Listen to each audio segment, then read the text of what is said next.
Si ko ba si Bongbong? Pakasalan mo na si Lisa.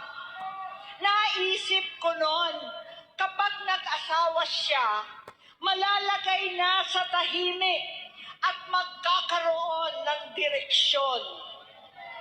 Ang laki ng pagkakamali ko. Mas lumala ang kanyang pagkalulong sa droga.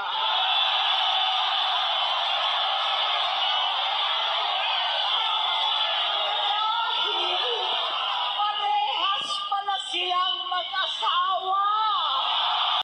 Si ko ba si Bongbong? Pakasalan mo na si Lisa. Naisip ko noon, kapag nag-asawa siya, malalagay na sa tahimik at magkakaroon ng direksyon. Ang laki ng pagkakamali ko. Mas lumala ang kanyang pagkalulong sa droga.